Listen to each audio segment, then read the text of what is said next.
Magandang oras mga katiyats, mga kababayan. Meron tayong video dito, episode natin ng kahulugan ng mga puso.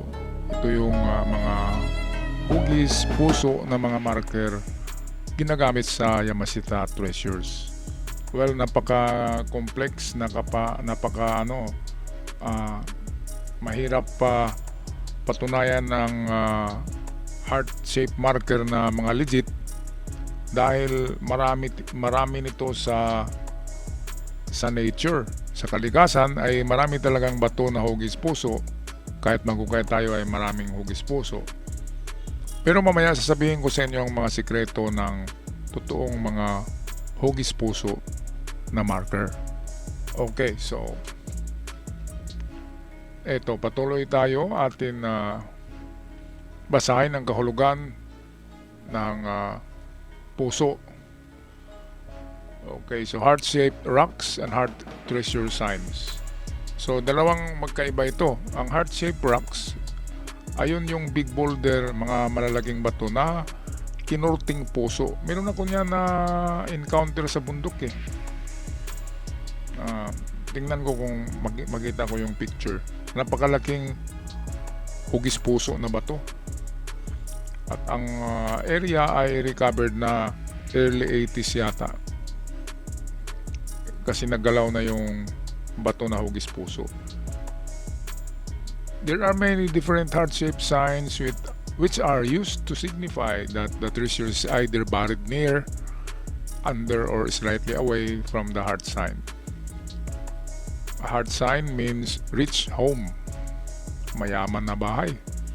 Ang mayaman na bahay, yan yung kin. Kung nakita nyo yung kanji ng ginto, ay bahay yun, hugis bahay. So, rich home siya to the Japanese soldiers. So, kapag may puso, in general, ay merong treasure sa malapit sa kanya. Okay, so ito yung sinabi ko na merong mga big boulder na gaya nito na hugis puso. Well, ito naman sa tingin ko ay kinurti lang talaga ito ng kalikasan at hindi ginawa ng tao. Kaya kapag ganito ay maliit lang ang tsansa na mayroong item. Pero dahil sa kakaiba siya, madaling matandaan na mga hugis na bato. Katulad ng matagpuan namin noon sa isang isla na hugis buhaya na bato. Hugis ulo ng buhaya ay nilagyan pala ng hapon at recovered na yun. Doon sa bunganga ng buhaya nilagay yung maliit na box na merong lamang ginto. So maliit na box man yun pero milyones yun. Okay, so itong kagaya nito ay pwedeng meron yan sa ibabaw eh. Kasi ikaw ba naman na hapon nagmamadali ka kasi susurinder na kayo, kahit saan mo na lang ibabaon, di ba? Wala kang dalang pala o shovel o bara, di ba? Kaya iakyat mo lang sa ibabaw nito. Nang kagaya nito ng mga bato, iakyat mo sa ibabaw and then ilagay mo sa mga butas and then takpan mo ng bato pa rin.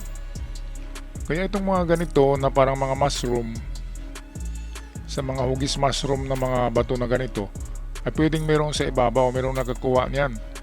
Sa isla namin dito, merong nakakuha sa ibabaw ng mushroom na hugis na bato. Hindi marami pero ginto. Tinabunan lang ng bato. So kapag makakita kayo ng mga ganito, akyatin nyo yung ibabaw and then buksan nyo yung mga bato na nakatakip. So ito example to ng nature na heart shape. Ang nature ay meron talagang mga heart shape na pattern na makikita. Ito naman yung sa naalala nyo yung The Lost Treasures of World War II, yung sa History Channel na nakakuha. Yung mga Amerikano nakakuha, di ba? Kasi nakita na sa kamera yung mga box sa loob ng tunnel. Kaya ano bang laman ng box na ibinaon sa tunnel na ang lalim-lalim, di ba? And then pagkatapos noon, ang episode nila na yun ay hindi na eh. Wala nang karugtungang mga nila. Yung The Lost Gold of World War II na episode. Kasi ito, maraming puso to eh. Maraming puso. Hindi nga lang magandang pagkaukit pero ito'y man-made. Sunod-sunod ang mga puso diyan, oh, ito. Maraming puso. Tapos meron siyang linya. Itong linya ang direksyon. So ito pinaka-common to eh. Kapag makikita kayo ng bato sa ilalim ng lupa to eh. Ito yung underground marker. Kapag nakita kayo ng hugis puso na bato and then may butas sa gitna or dot na malalim, ang ibig sabihin ay treasure deposit under the sign. Under sa bato na ganyan na kapag nahukay nyo yan, nasa 3 meters or 2 meters ang lalim ng puso na mga ganyan na may butas. Kapag hugis na bato na may butas or see-through, sabihin natin see-through na butas, true and true, yan yung sinabi ko na mga legit na sign ng treasure, yung binutas talaga, yung binutasan yung bato na hugis puso. Okay, so treasure under yan sa sign. Ito naman, magtaka tayo bakit malaki yung isang puso at saka yung isang puso ay nakahiga eh. Maliit, and then mayroong dot. So itong maliit na puso ang pointer. Nag-point siya doon sa dot. Itong circle na tinatawag ko na dot, yan yung item. So ang layo niyan, makikita natin sa distansya ng signs. So karamihan ay sukatin natin by inch ang layo nitong maliit na puso papunta sa dot. Ayan, pag ganyan, no? At sabihin natin ay yun ay 12 inches. So pwedeng 12 meters. So yan yung sinabi na distance. Ito yung simbolo ng mga puso na hindi nagsabi na treasure on the spot pero distansya. Ito yung item mo, yung bilog. So medyo may distansya siya. Sabihin natin 12 inches ang layo sa sukat. Ang equivalent niya ay 12 meters. Example lang yan. Pero kapag mas malapit, mas malapit din ang item. Ito naman ang puso na nakaturo pa itaas. Ito ay trail trail marker na puso. Yan sa lupa. Naka-flat. Kung ganyan, ibig sabihin ay maglakbay pa. At lalo na kapag nakaukit yan sa bato na nakatayo, nakatulad niyan, ibig sabihin yan nasa itaas. So tingnan nyo anong hinaharap niya. Kung nakaharap siya sa isang bundok, ibig sabihin ay nasa ibabaw pa ng bundok ang lalakbayin. Kaya trail marker siya kapag nakatayo ang puso na ganyan. Okay, patuloy tayo sa isa pa. Ito, danger. Ang broken heart, ayan, broken siya eh. So danger. Merong booby trap. Okay, ang naglathala kasi nito si Aquila Chrysaitos. Isang English, hindi siya Amerikano, isang English treasure hunter na 10 years nakatira sa Pilipinas at nalibot niya ang Pilipinas sa pag-treasure hunt. At nang makatagpo siya ng ginto sa loob ng bato daw na kuha niya ay umuwi, nagagad siya sa England. And then nag-publish siya ng mga nasalubong o nakita niyang mga marker. Kaya nagagawa siya ng libro. So ito, danger, there is a booby trap. Kapag biyak ang puso or parang natibag na. So danger yan. Kung sabihin na na danger, ibig sabihin mayroong treasure. Bakit lalagyan ng danger sign kung walang treasure? Meron yan, kaya nga lang ingat. Ingat sa paghukay, dahan-dahan. So ito naman, yung kidlat. So ang kidlat ay arrow. Siya ay sikretong arrow kung saan nakaturo yung matulis. Ayun yung sundan. So hindi sundan wag sundan yung tulis ng puso, ang tulis ng kidlat. Kaya bolt Volt ito mali ang spelling. Volt show direction or lightning or kidlat. So itong tabingi na puso, kaya sadyang tinabingi siya, ibig sabihin ay nasa kanan. Minsan ito pag masyadong baluktot ay nasa likod. So kung masyadong baluktot siya, nasa likod ng bato kung saan nakamarka yan. Pero kung ganito lang na parang natabingi lang, treasure in the right side of the rock kung saan nakaukit siya. Okay, so ito yung mga tradisyonal lang na kahulugan ng puso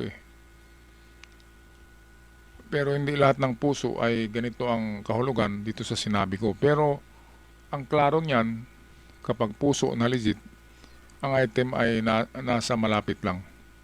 Karamihan yan nasa harap, under sa bato at sa loob ng bato, at sa likod. Ito bakit treasure below? Kasi equal yung niya.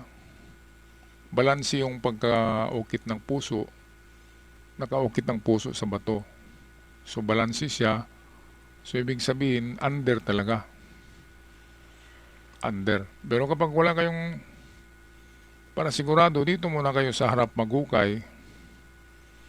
And then kung wala ay papunta kayo sa ilalim ng bato, under. Ito naman yung puso na maraming letter C na nakapalibot. So yung mga C na yan yun yung mga item.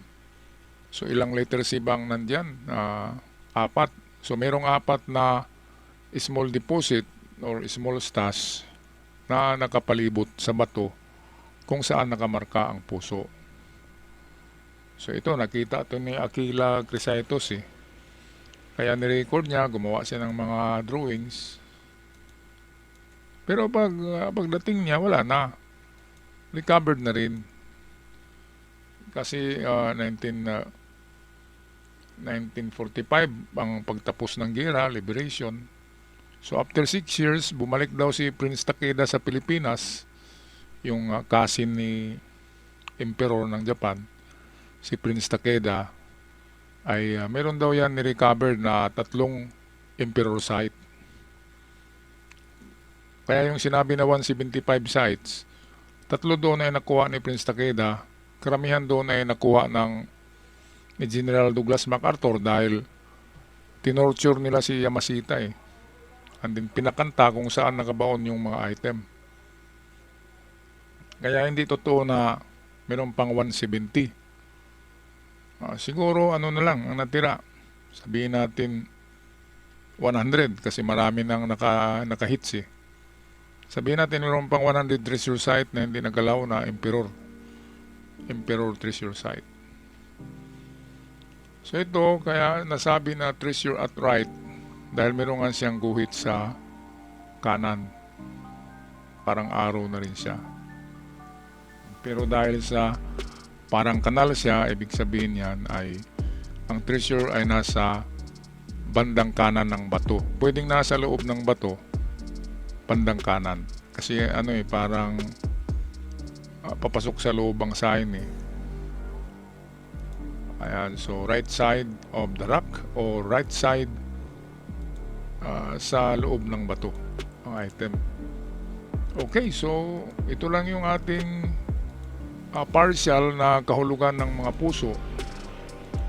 Ito yung meaning ng puso sa treasure hunting ng Yamashita Treasures. Okay, ako'y magpapasalamat sa lahat ng aking subscribers at sa mga bago pa lamang napadpad sa channel. Huwag kalimutan mag-subscribe. Yan ay malaking tulong na muling sumigla ang ating treasure hunting channel. Hanggang sa muli, paalam at ingat ang lahat.